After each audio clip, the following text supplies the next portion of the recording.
વિદ્યાર્થી મિત્રો, તપોવન સાયન્સ એકેડમીમાં હું ગુંજન સોપારીવાલા ફિઝિક્સ ફેકલ્ટી આપનું હાર્દિક સ્વાગત કરું છું. મિત્રો, લાસ્ટ વિડિયો લેક્ચરની અંદર આપણે કેપેસિટરનું ડિસ્કશન કરેલું હતું. કેપેસિટરનું છેલ્લું શ્રેણી જોડાણ વિશે અભ્યાસ કરેલો હતો. હવે આપણે ત્યાંથી આગળ વધીએ છીએ. કેપેસિટરનું સમાંતર જોડાણ પર આપણે આગળ વધી શકીએ છીએ. તો કેપેસિટરનું સમાંતર જોડાણ આકૃતિ જોઈએ. પહેલા ધારો કે આપણી પાસે ત્રણ કેપેસિટર છે. આ એક પહેલું કેપેસિટર, એની નીચે મૂકું છું આ બીજું કેપેસિટર, એની નીચે મૂકું છું ત્રીજું કેપેસિટર. આ કેપેસિટરના ટર્મિનલ્સ છે એટલે કે છેડા છે તેવું આપણે કહી શકીએ. આ ધન પ્લેટ, આ ઋણ પ્લેટ, ધન પ્લેટ, ઋણ પ્લેટ, ધન પ્લેટ અને ઋણ પ્લેટ. ચાલો, ત્રણ કેપેસિટરની ધન પ્લેટને હું સાથે જોડી દઉં છું અને ત્રણ કેપેસિટરની ઋણ પ્લેટને હું સાથે જોડી દઉં છું અને અહીંયાથી અને આ છેડા પર એટલે કોમન છેડા પરથી હું અહીંયા બેટરી જોડું છું. અહીંયા મેં જોડેલી છે 20 વોલ્ટની બેટરી છે. ત્રણ કેપેસિટર અનુક્રમે નામ આપીએ આપણે. આ C1 છે, આ C2 છે, આ C3 છે. બરાબર. ચાલો, શ્રેણીમાં આપણે જોઈ ગયેલા કે દરેક કેપેસિટર પર વિદ્યુતભાર સરખો જોવા મળે અને વિદ્યુત સ્થિતિમાનની વહેંચણી થાય. સમાંતર જોડાણમાં અહીંયા વિદ્યુત સ્થિતિમાનનું શું થાય? વહેંચણી થતી હોય છે. અહીંયા મેં વસ્તુ લખી શકાય આકૃતિમાં દર્શાવ્યા મુજબ.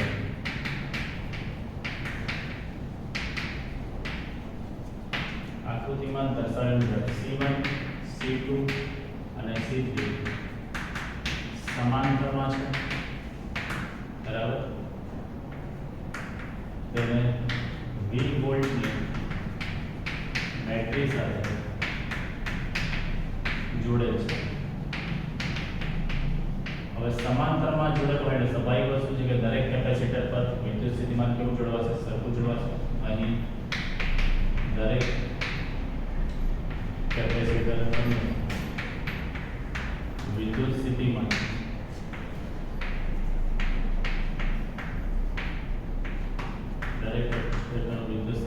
V સમાન રહેશે. જ્યારે વિદ્યુતભાર Q ની વહેંચણી થશે માટે કુલ વિદ્યુતભાર Q હોય તેનું ત્રણ ભાગમાં વિભાજન થશે. Q1 Q2 Q3. આને આપણું સમીકરણ નંબર 1. હવે આપણે એક વસ્તુ તો જાણીએ છીએ જે ગઈકાલે આપણે કેપેસિટરનું સૂત્ર જોઈ ગયા.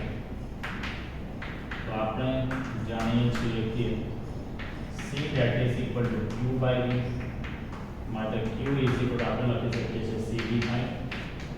તો અહીંયા આ Q નો Q1 ની જગ્યાએ C1V, Q2 ની જગ્યાએ C2V, Q3 ની જગ્યાએ C3V. V ને આપણે કોમન કાઢીએ તો Q that is equal to V common C1 C2 C3. V ને આપણે નીચે મૂકીએ તો Q by V that is equal to C1 C2 C3. Q by V, Q by એટલે પરિણામી કેપેસિટન્સ આપણે C કહી દઈએ માટે પરિણામી કેપેસિટન્સ અને C equivalent that is equal to C1 C2 C3. ધારો કે આપણી પાસે n કેપેસિટરો હોય.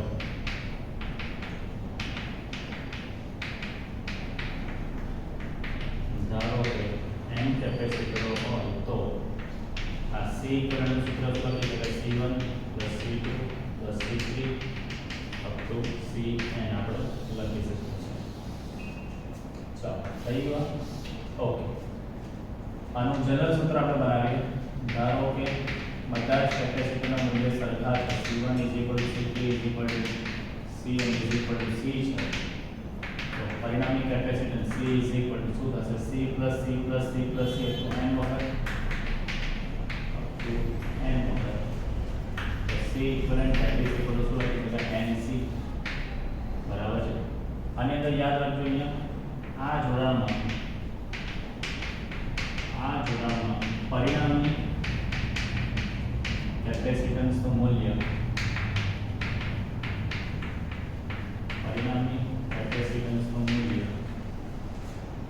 જોડેલ કેપેસિટરોમાં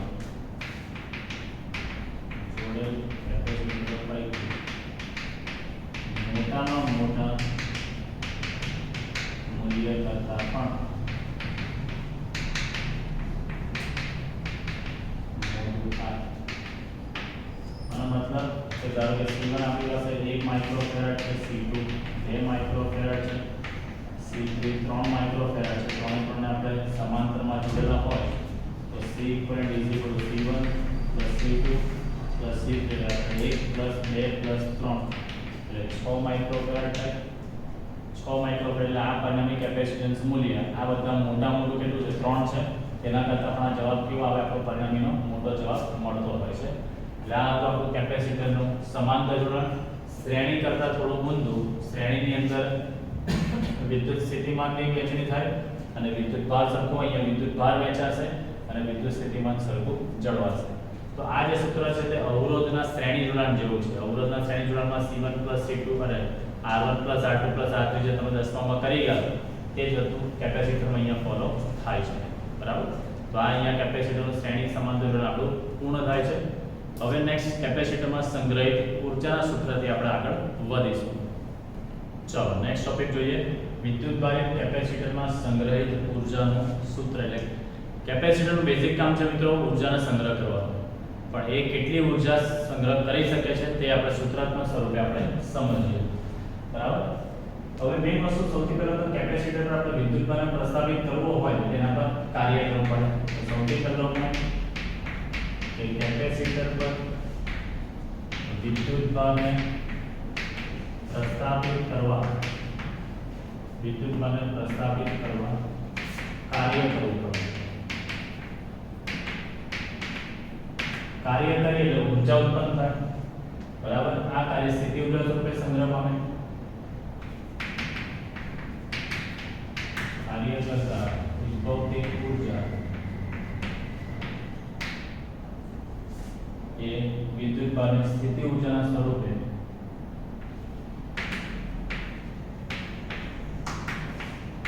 વિદ્યુતભારની સ્થિતિ ઊર્જાના સ્વરૂપે કેપેસિટરમાં સંગ્રહ પામે. કેપેસિટરની ઊર્જા કહેવામાં આવે છે.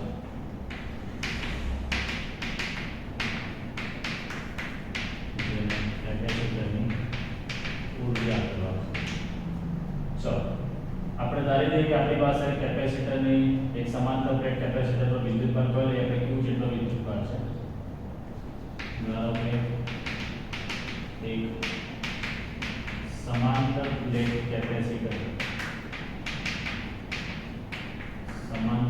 કેપેસિટર પરનો વિદ્યુતભાર Q લઈએ આપણે.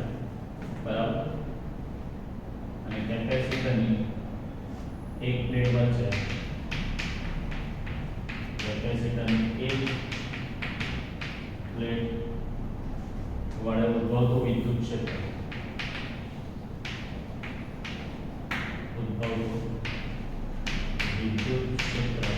E that is યાદ કરો Gauss application sigma by 2 epsilon no doubt તમે લોકો ભણી ગયા છો. બરાબર. આ ક્ષેત્રને લીધે તમને સ્થિતિમાન કેટલું મળે તે. બરાબર. એટલે તેનાથી d અંતરે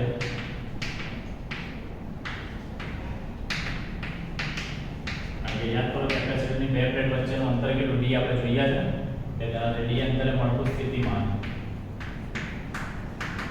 v that is આપણે લખી શકીએ સૂત્ર ગઈકાલે બી જોઈએ E into d એની જગ્યાએ sigma by 2 epsilon 0 into d આ v આવી ગયું.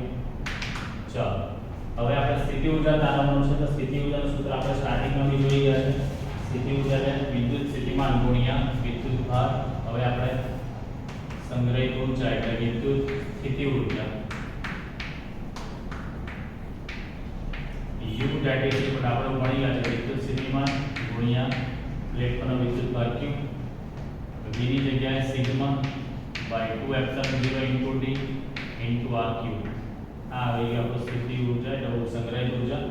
અને આપણે ચેન્જ કરીએ U is equal to sigma d rq by 2 epsilon 0 છે. બરાબર છે. 2 એપ્સિલોન 0 અહીંયા આપણે લખેલું છે. હવે મેઈન વસ્તુ સિગ્માની કિંમત ધારો કે મૂકું તો u is equal to સિગ્માની જગ્યાએ શું લખી શકાય q by a. q by a into d આ 2 એપ્સિલોન 0 અને આ q નો q તો છે જ માટે u that is equal to q into q square into d by a into 2 epsilon naught માટે u is equal to q square by 2 epsilon 0 a by d આ d ને નીચે ઉતારી દઈએ આપણે છેદનો છેદ અંશમાં જ જશે ને આ epsilon 0 a by d આને તમે શું કહી શકો તો સમાંતર પ્લેટ કેપેસિટરનું કેપેસિટન્સ એટલે u is equal to સૂત્ર આવી ગયું q square by 2c આ એક સૂત્ર આપણું આવી ગયું છે કેપેસિટરમાં સંગ્રહિત ઊર્જાનું સૂત્ર આ સમીકરણમાં આપણે હવે c is equal to q by v છે માટે આપણે q that is equal to અહીંયા c આપણે મૂકીએ q is equal to cv થાય તો ચાલો u is equal to q square ની જગ્યાએ c square v square by 2c તો એ c ને cv કટ થઈ જાય એટલે સીધી ઊર્જા u is equal to 2 છેદમાં એટલે હાફ c v square આ બે સૂત્ર થઈ ગયું બરાબર આ બીજું સૂત્ર આપણે સાબિત કરી દીધું ચાલો હવે મેઈન વસ્તુ આ જે સૂત્ર છે અથવા આ સૂત્રને આપણે વાત કરીએ કે અહીંયાને આપણે વાત કરીએ c is equal to q by v મૂકું તો ફરી પાછું આ સૂત્ર મળે છે ત્રીજું સૂત્ર પર આપણે તારવીએ ચાલો હવે આપણે સરળ રીતે તારવીએ u is equal to q square by 2c છે બરાબર છે આની અંદર હું c is equal to q by v તો q is equal to આપણે c મૂકીએ તો આ મળે છે હું આની અંદર c ની કિંમત જ મૂકું છું c is equal to q by v મૂકતાની અંદર તો c is equal to q2 અને c ની જગ્યાએ q by v તો v ઉપર જશે બરાબર આ ઉપર છે આ સમજો આ q સ્ક્વેર નો q સ્ક્વેર છેદમાં 2 નો 2 અને આ c ની જગ્યાએ q by v તો v ઉપર જશે એક q ને q કેન્સલ થાય તો c is equal to ત્રીજું સૂત્ર આવી ગયું vq by 2 સ્થિતિ ઊર્જા u is equal to ત્રીજું સૂત્ર આવી ગયું vq by 2 તો કેપેસિટરમાં સંગ્રહિત ઊર્જા તો બેઝિકલી વિદ્યુતભારને પ્રસ્થાપિત કરવો એટલે આપણે કાર્ય તો કરવું જ પડે કાર્ય એટલે ઊર્જા ઉત્પન્ન થાય એ ઊર્જા અંદર સ્થિતિ ઊર્જા સ્વરૂપે સંગ્રહ પામે એટલે કેપેસિટરમાં સંગ્રહાય એટલે એને કેપેસિટરની સંગ્રહિત ઊર્જા તમે કહી શકો છો ધારો કે વિદ્યુતભાર આપણે q લઈએ છીએ કેપેસિટરને 1 મીટર ઉદ્ભવતું ક્ષેત્ર E બરાબર સિગ્મા બાય 2 એપ્સિલોન આપણે ગણી દીધા છે તેનાથી d અંતર આવેલા બીજી પ્લેટ પર સ્થિતિમાન કેટલું મળે તો સ્થિતિમાન v = e * d એની જગ્યાએ sigma by 2 epsilon 0 * r d આ સ્થિતિમાન પરથી આપણને સ્થિતિ ઊર્જા મળે તો u = સ્થિતિમાન ગુણ્યા આપણે વિદ્યુતભાર પર લખી શકીએ v ની જગ્યાએ સિગ્મા બાય 2 એપ્સિલોન 0 * d અને q નો q sigma dq by 2 epsilon 0 sigma ની જગ્યાએ લખો q બાય a આ d નો d q નો q by 2 epsilon 0 q into q થયું q square d by 2 epsilon 0 a આ d નો અહીંયા લાવો તો q square નો q square 2 બાર લખો epsilon 0 a by d epsilon 0 a by d એટલે c કહેવાય q square બાય 2 છે સૂત્રમાં આવી ગયું c = q બાય v તો q = cv અંદર આપણે મૂકી દઈશું તો u = q square છે તો આનો વર્ગ કરીએ આપણે c square v square by 2c એક c ને એક c કટ થઈ જાય એટલે હાફ cv square થઈ ગયા સૂત્ર હવે u = q square by 2c છે એમાં c = q બાય v મૂકો તો c = q square નો q square છેદમાં 2 અને v ની જગ્યાએ c ની જગ્યાએ q બાય v તો છેદનો છેદ અંશમાં જશે એક q ને q કટ થઈ ગયો એટલે u = vq બાય 2 આ આવી ગયું સંગ્રહિત ઊર્જાના સૂત્રો તો આ આપણી મિત્ર એક્ઝામ લક્ષી થિયરી કેપેસિટરમાં સંગ્રહિત ઊર્જાના સૂત્રો તારવો તો આ સૂત્ર આપણે તારવી શકીએ છીએ ચાલો નેક્સ્ટ ટોપિક તરફ આપણે આગળ વધીએ કેપેસિટરમાં સંગ્રહિત ઊર્જાના સૂત્ર પરથી ઊર્જા ઘનતાનું સૂત્ર આપણે તારવીએ તો નેક્સ્ટ ટોપિક છે કેપેસિટરમાં સંગ્રહિત ઊર્જાને ક્વેશ્ચન કંઈક આવો છે કેપેસિટરમાં સંગ્રહિત ઊર્જાને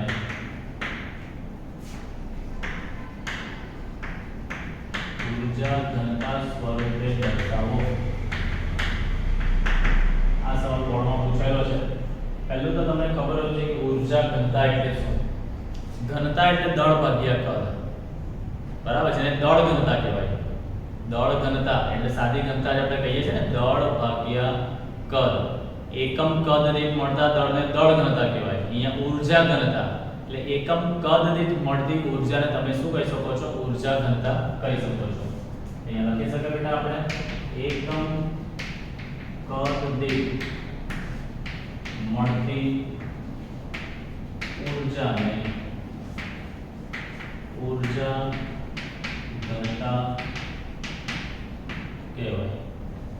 એના પરથી આપણે ઊર્જા ઘનતા લખી શકીએ બેટા એકમ કદ દીઠ છેદમાં કદ મળતી ઊર્જા એટલે ઊર્જા ઘનતા બરાબર ઊર્જાના છેદમાં કદ. હવે યાદ કરો આપણી પાસે ઊર્જા ઘનતાનો સંકેત છે ρ e that is equal to કેપેસિટરમાં સંગ્રહિત ઊર્જાનું સૂત્ર આપણે જોઈએ આપણે હાફ cv² છેદમાં કદ એટલે v. હવે આ જે v છે ને ઉપર તે વિદ્યુત સ્થિતિમાનનો v છે ને કે ભાઈ આ જે v છે તે વિદ્યુત સ્થિતિમાનનો v છે. આ જે v છે તે કદ એટલે ઇંગ્લિશમાં તો વોલ્યુમ કહેવાય તેનું છે. ચાલો સૂત્ર આપણે લખીએ આગળ 1/2 cv² અને આ કદ એટલે ક્ષેત્રફળ ગુણ્યા લંબાઈ એટલે ક્ષેત્રફળ ગુણ્યા બે પ્લેટ વચ્ચેનું અંતર પણ તમે લખી શકો છો. સૂત્રને અલગ રીતે લખીએ હાફ આ c એટલે સમાંતર પ્લેટ કેપેસિટરનું સૂત્ર ε0 a/d બરાબર ઇન્ટુ આ v² છેદમાં આ a ઇન્ટુ d તો છે જ આ બંધાવનું બંધાવ c ની જગ્યાએ ε0 a/d આ v² નો v² અને છેદમાં a ઇન્ટુ d શું કટ થાય બેટા અહીંયા? તો અહીંયા a અને a કટ થઈ જશે એટલે આપણે અહીંયા લખી શકીએ છીએ ρ e that is equal to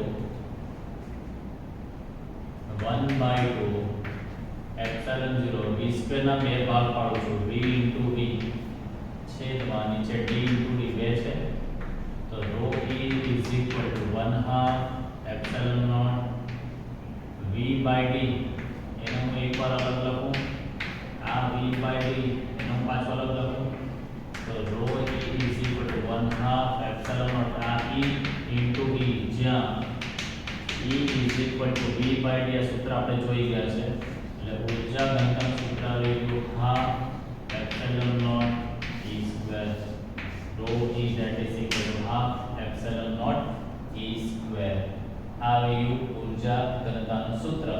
એટલે એકમ કદ દીઠ મળતી ઊર્જાને ઊર્જા ઘનતા કહેવાય. કેપેસિટરમાં સંગ્રહિત ઊર્જા હાફ cv² એનું કદ લઈએ આપણે v કદ એટલે ક્ષેત્રફળ ગુણ્યા બે પ્લેટ વચ્ચેનું અંતર d c ની જગ્યાએ ε0 a/d આ v² નો v² અને a into d.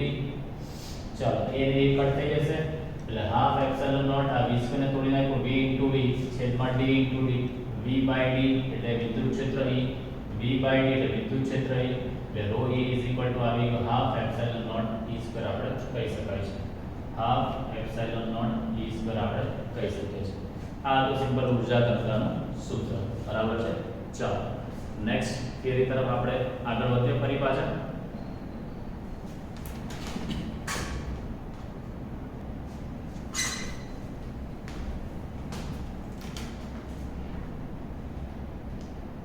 ચાલો નેક્સ્ટ ટોપિક તરફ આપણે આગળ વધીએ. સમાંતર પ્લેટ કેપેસિટરના કેપેસિટન્સ પર ડાઇલેક્ટ્રિકની અસર સમજાવો. ટોપિક શું કહે છે કે કેપેસિટરની બે પ્લેટ વચ્ચે શૂન્યાવકાશ કે હવાનું માધ્યમ હોય તો આપણે સૂત્ર જોઈ જ ગયા છે ε0 a/d. પણ હવે એ બે પ્લેટની વચ્ચે જો આપણે ડાઇલેક્ટ્રિક એટલે અવાહક માધ્યમ મૂકી દઈએ તો કેપેસિટન્સમાં શું ફેરફાર થશે તે આપણે ચેક કરવાનું છે. તો થિયરી આખી લખેલી છે બીકોઝ સમયના અભાવે ઘણી લાંબી થિયરી છે એટલે મેં પહેલા તેને નોટ ડાઉન કરેલી છે. ધારો કે આપણી પાસે સમાંતર પ્લેટ કેપેસિટર છે એ દરેક પ્લેટનું ક્ષેત્રફળ આપણે a લઈએ છીએ. દરેક પ્લેટનું ક્ષેત્રફળ આપણે a લઈએ છીએ તથા બે પ્લેટ વચ્ચેનું અંતર આપણે d લેવાનું છે. બે પ્લેટ જે હશે એની વચ્ચેનું અંતર આપણે d લઈશું. જ્યારે બે પ્લેટ વચ્ચે શૂન્યાવકાશ કે હવાનું માધ્યમ હોય ત્યારે ઉદ્ભવતું વિદ્યુત ક્ષેત્ર આપણે સૂત્ર તારેલું છે σ/ε0. સિગ્માની જગ્યાએ q/a આ છેદમાં ε0 જ્યાં સિગ્મા ઇઝ ઇક્વલ ટુ શું લખ્યું છે બેટા q/a. ક્ષેત્રને લીધે ઉદ્ભવતું સ્થિતિમાન તો v is equal two ed સૂત્ર થાય તો ક્ષેત્ર E0 છે તો વિદ્યુત સ્થિતિમાન v0 is equal to E0 into d. E0 ની જગ્યાએ q by a epsilon not into t.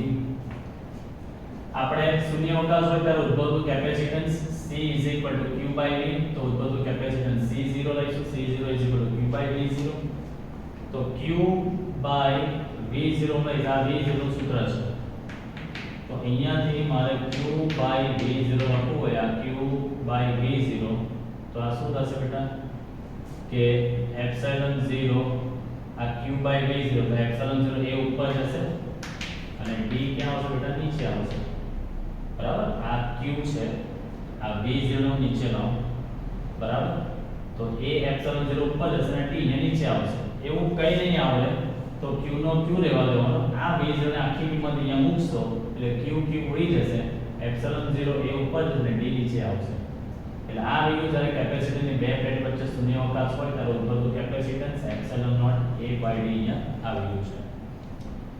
હવે આપણે એ શૂન્યાવકાશની જગ્યા વચ્ચે શું મૂકવાનું છે? આપણે એક હવાની જગ્યા આપણે વચ્ચે એક ડાયરેક્ટ માધ્યમ મૂકવાનું છે. ધ્રુવીય બી હોઈ શકે, અધ્રુવીય બી હોઈ શકે, તેની જોડે આપણને કોઈ મતલબ નથી. તો હવે બે પ્લેટ વચ્ચેનો વિસ્તાર ડાઇલેક્ટ્રિક થી ભરી દેવામાં આવે છે. વચ્ચેનો વિસ્તાર ડાઇલેક્ટ્રિક થી આપણે ભરી દઈએ છીએ. ચાલો, એટલે બે પ્લેટ વચ્ચેનો વિસ્તાર ડાઇલેક્ટ્રિક થી જો ભરી દેવામાં આવે તો જે હવે અંદર આ ક્ષેત્ર ઉદ્ભવ્યું છે ને, એ ક્ષેત્રની લીધે યાદ કરો આપણે એવું ભણી ગયા છે કે જ્યારે બી ડાઇલેક્ટ્રિક ને બાહ્ય વિદ્યુત ક્ષેત્ર પ્રોવાઈડ કરવામાં આવે ત્યારે તેનું ધ્રુવીભવન થાય છે. તો અહીંયા પણ કેપેસિટરની બે પ્લેટ વચ્ચે ડાઇલેક્ટ્રિક મૂક્યું એટલે કેપેસિટરની બે પ્લેટ વચ્ચે ઉદ્ભવતા ક્ષેત્રને લીધે એ ડાઇલેક્ટ્રિકની અંદર જે ડાયપોલ છે તેનું ધ્રુવીભવન થવાનું સ્ટાર્ટ થઈ જતું હોય છે. બરાબર, એ ધ્રુવીભવન સ્ટાર્ટ થાય એનો મતલબ કે તેની સપાટી પર ડાઇલેક્ટ્રિકની સપાટી પર કોઈ જગ્યાએ વિદ્યુતભાર પ્રસ્થાપિત થાય અને વિદ્યુતભાર પ્રસ્થાપિત થાય એટલે ત્યાં પૃષ્ઠ ઘનતા ઉદ્ભવે. એ પૃષ્ઠ ઘનતા ધન બી હોઈ શકે, ઋણ બી હોઈ શકે. એટલે પ્લસ ઓર માઈનસ બે પ્લેટ છે ને આપણી પાસે, એક ધન એક ઋણ. તો ધન પર ઉદ્ભવતી પૃષ્ઠ ઘનતા પોલરાઇઝ પૃષ્ઠ ઘનતા સિગ્મા p ધન અને ઋણ પ્લેટ પર ઉદ્ભવતી વિદ્યુતભાર નવી પૃષ્ઠ ઘનતા સિગ્મા p, પણ આગળ માઈનસ ચિહ્ન. એટલે જેવું આપણે ડાઇલેક્ટ્રિક મૂકીશું બેટા એટલે કેપેસિટરના બે પ્લેટ વચ્ચે ઉદ્ભવતા ક્ષેત્રને લીધે પોલરાઇઝેશન સ્ટાર્ટ થઈ જાય, ધ્રુવીભવન સ્ટાર્ટ થશે.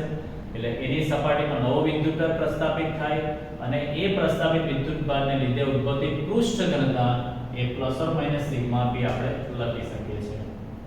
તો હવે ક્ષેત્ર કયું થવાનું બેટા? પહેલા કેપેસિટરની બે પ્લેટ વચ્ચે હવાનું માધ્યમ હતું, શૂન્યાવકાશ હતો, એનું ક્ષેત્ર E0 હતું.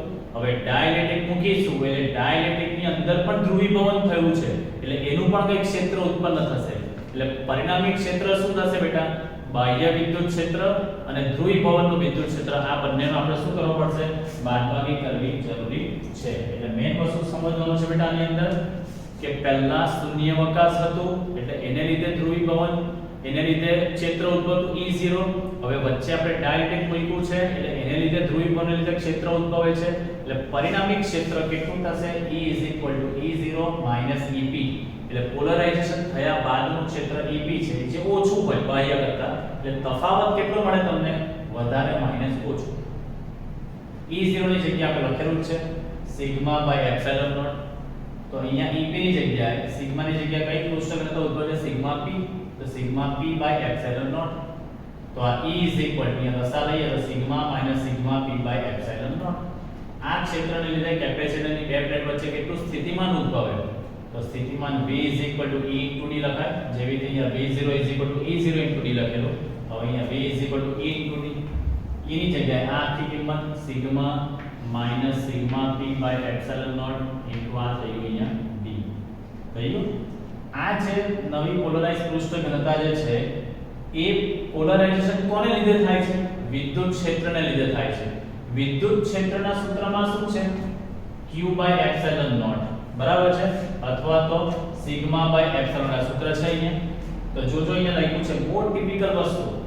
સિગ્મા p એટલે જે પોલરાઇઝેશન થયા બાદ ઉદ્ભવતી જે પૃષ્ઠ ઘનતા છે તે એ વિદ્યુત ક્ષેત્રને એટલે E0 ને એટલે કે E0 કોના પર આધારિત છે? E0 સિગ્મા પર આધારિત છે. એટલે આપણે ડાયરેક્ટ શું કહી શકીએ? રેખા મીના પર આધારિત છે. મીના ટીના પર આધારિત છે. તો રેખા બી ટીના પર આધારિત થઈ કે નહીં થઈ? રેખા મીના પર આધારિત છે, મીના ટીના પર આધારિત છે, તો રેખા ટીના પર આધારિત થાય કે નહીં થાય? એટલે સિગ્મા p એ E0 પર આધારિત છે, E0 એ સિગ્મા પર આધારિત છે, તો આ સિગ્મા p એ સિગ્મા પર આધારિત છે તેવું કહી શકાય કે નહીં કહી શકાય? સીધી વસ્તુ છે, કહી શકાય. એટલે સિગ્મા p એ E0 ને એટલે કે સિગ્મા ને સમપ્રમાણમાં હોય છે. એટલે આ જે ડિફરન્સ છે ને સિગ્મા માઈનસ સિગ્મા p એ મોટો બી મળી શકે, નાનો બી મળી શકે. કોના પર આધારિત છે? તો કે આ સિગ્મા જેટલો મોટો હોય ને એટલો તમને ડિફરન્સ વધારે મોટો પડે. આ સિગ્માનું મૂલ્ય 1000 હોય અને આ 5 છે, તો 1000 માંથી 5 છે તો 995 મળે. હવે આ 1000 ની જગ્યાએ 100 કરો તો આ બી એટલું ઓછું થશે, તો ડિફરન્સ તમને ઓછો મળશે ને. એટલે કહેવાનો concept sigma minus sigma p જે છે, સિગ્મા માઈનસ સિગ્મા p નું મૂલ્ય જે છે એ સિગ્માના સમપ્રમાણમાં હોય. એટલે માટે sigma minus sigma p sigma into 1/k. એ 1/k જે આખો છે તે કોઈ ડાયરેક્ટ અચળાંક હું અહીંયા કહી શકું છું. બરાબર. હવે આ સિગ્મા માઈનસ સિગ્મા p ની કિંમત અહીંયા મૂકું તો v જે આપણી પાસે આ સિગ્મા માઈનસ સિગ્મા p અહીંયા છે તેની જગ્યાએ હું શું લખીશ? સિગ્મા બાય k બરાબર. સાથે આ એપ્સિલોન 0 તો છે જ, આ d પણ છે જ અહીંયા. બરાબર. ચાલો આ ઉપર લઈ જાઉં છું આખું ને v ને નીચે મૂકું છું, એટલે a k એપ્સિલોન 0 qd છેદમાં v. તો a k એપ્સિલોન 0 આ q બાય v નો શું કહી શકું? કેપેસિટન્સ c કહી શકું ને, એટલે c d. તો c શું થશે? d નીચે જાય, a k એપ્સિલોન 0 છેદમાં d. આ k એપ્સિલોન 0 હું એક નવો અચળાંક બનાવું છું એપ્સિલોન. તો c આ k એપ્સિલોન 0 ની જગ્યાએ હું લખું છું એપ્સિલોન. બરાબર છે. ચલો છેદમાં d નો d તો છે જ. એટલે આ જે સૂત્ર છે તારવ્યું છે બેટા એ શૂન્યાવકાશ હશે ત્યારનું સૂત્ર છે. અને હવે જે નવું કેપેસિટન્સ સૂત્ર આવ્યું એ કોઈ ડાઇલેક્ટ્રિક ભરેલો હશે ત્યારનું છે. હવે 1/2 કરું છું, સોરી 2/1 કરીએ છીએ. આ સમીકરણ 2/1 એટલે c/c0. હવે બંનેમાં જો a/d તો બંનેમાં જ છે એટલે કેન્સલ થઈ જશે. એટલે 2 માં ઉપર રહેશે એપ્સિલોન ને 1 માં રહેશે અહીં એપ્સિલોન 0. યાદ કરો પહેલું chapter epsilon by epsilon 0 k લખેલું હતું અને આમ પણ અહીંયા તમે જોઈ શકો છો. જો અહીંયા k એપ્સિલોન 0 ની જગ્યાએ આપણે શું લખ્યું? અહીંયા એપ્સિલોન લખ્યું છે ને. જો અહીંયા એપ્સિલોન એપ્સિલોન 0 k. તો અહીંયા એપ્સિલોન બાય એપ્સિલોન 0 ની જગ્યાએ કેપિટલ k લખાય કે નહીં લખાય? એટલે એપ્સિલોન બાય એપ્સિલોન 0 k. આ c0 નો ઉપર ગુણી નાખો એટલે c c0 k. કહેવાનો મતલબ એવો થાય બેટા કે જ્યારે પણ કેપેસિટરની બે પ્લેટની વચ્ચે કોઈ ડાઇલેક્ટ્રિક દાખલ કરવામાં આવે તો ત્યારે નવું કેપેસિટન્સ એ હવા હતી ત્યારના કેપેસિટન્સ કરતા k ગણું તમને મળે છે. જુઓ અહીંયા c c0 k. c c0 k.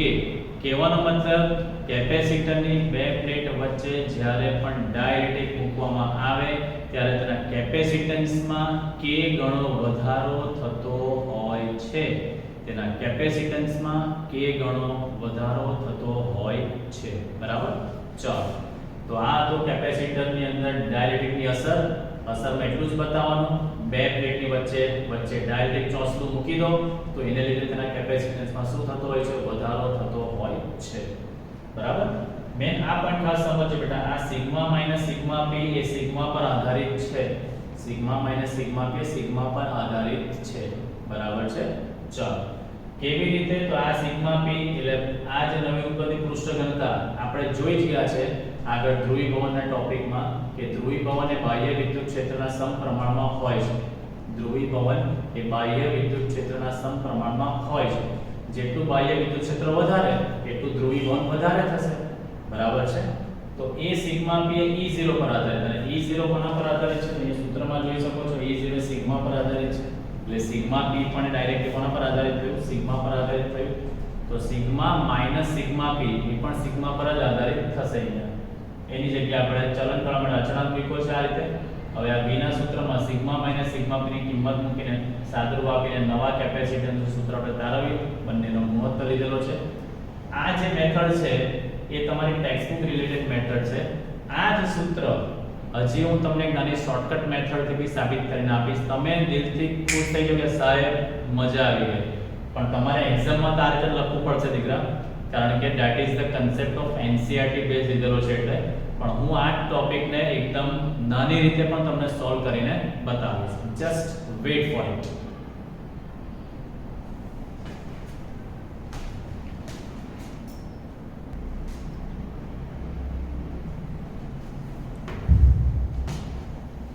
ચલો તો આપણે આ જ સૂત્ર એક બીજી ઈઝી મેથડથી આપણે તમને સાબિત કરીને બતાવું. બરાબર, લાલ ચોકથી લખું છું એટલે અલગ તમને દેખાય. કેપેસિટર જે છે આપણી પાસે બેટા, કેપેસિટરની બે પ્લેટ વચ્ચે શૂન્યાવકાશ હોય, શૂન્યાવકાશ હોય ત્યારે આપણી પાસે કેપેસિટરનું સૂત્ર શું છે? ત્યારે capacitance C is equal to C naught is equal to epsilon 0 A by D. આપણે લખી શકીએ epsilon 0 A by D. સમીકરણ નંબર 1 આપી આપણે. બરાબર. હવે જ્યારે કેપેસિટરની બે પ્લેટ વચ્ચે, કેપેસિટરની બે પ્લેટ વચ્ચે કોઈ માધ્યમ હોય, કોઈ માધ્યમ હોય ત્યારે એનું capacitance C that is equal to epsilon A by D લખી શકાય. જ્યાં એપ્સાઇલોન એટલે જે બી કોઈ માધ્યમ હોય એ માધ્યમની પરમિટિવિટી કહેવાય, જે આપણે ફર્સ્ટ ચેપ્ટરમાં બી બેટા ડિસ્કસ કરેલો હતો. ચલો આને આપણે જે સમીકરણ નંબર 2, હવે આપણે 2 ભાગ્યા એટલે C by C0 કરીએ. જે અહીંયા કહ્યું છે તે જ, પણ આ મેથડ તમારી ટેક્સ્ટબુક મેથડ, આ જે છે તે GS ની method, shortcut method. C by C0, C ની જગ્યાએ epsilon naught A by D અને C0 ની જગ્યાએ epsilon 0 A by D. ચલો D અહીંયા કટ થાય, so epsilon A by epsilon 0 A cut, epsilon by epsilon 0. હવે યાદ કરો બેટા first chapter, C by C0 is equal to epsilon by epsilon naught, એને આપણે epsilon RP કીધેલું હતું, સાપેક્ષ પરમિટિવિટી, અને આને તમે K પણ કીધેલું હતું. તો અહીંયા આપણું સૂત્ર સાબિત થયું C is equal to C0 into K. જો બેઠું સૂત્ર આપણું એનું એ જ છે. બરાબર. આ જ મેથડ આપણે પહેલા જોઈ ગયા, that is the textbook method. અને આ જે મેથડ છે તે તમને ભણાવવાવાળા સાહેબે ફાઇન્ડ કરેલી શોર્ટકટ મેથડ છે, જે તમને એન્ટ્રન્સમાં કામ લાગેલી છે. બરાબર. એટલે પરીક્ષામાં તમારે લખવાનું આ જ છે, પણ કન્સેપ્ટ જે આખો સમજાયો છે, વસ્તુ બંને સેમ જ છે. આ એક શોર્ટકટ પેટર્નથી તમને સમજાવ્યું છે. પણ ફરી પાછું કહું છું, એક્ઝામમાં તમારે જો 3 માર્કમાં ક્વેશ્ચન પૂછાય તો આ રીતે જ પેટર્નથી તમારે લખવાનું છે. બરાબર. તો આ હતું, જ્યારે પણ કેપેસિટરની બે પ્લેટ વચ્ચે ડાયરેક્ટિક મૂકવામાં આવે તો તેના કેપેસિટન્સમાં K ગણો વધારે થતો હોય છે, જ્યાં K એટલે ડાયરેક્ટિક માધ્યમનો અચળાંક કહેવામાં આવે છે. બરાબર. તો અહીંયા મેઇન વસ્તુ એટલે આપણે આ થિયરી કન્સેપ્ટ અહીંયા ટોટલી પૂર્ણ થાય છે. નેક્સ્ટ એક વાન ધ ગ્રાફ જનરેટર છે, but that is the part of your entrance syllabus. પણ એ આપણે નેક્સ્ટ આપણે કવર કરીશું.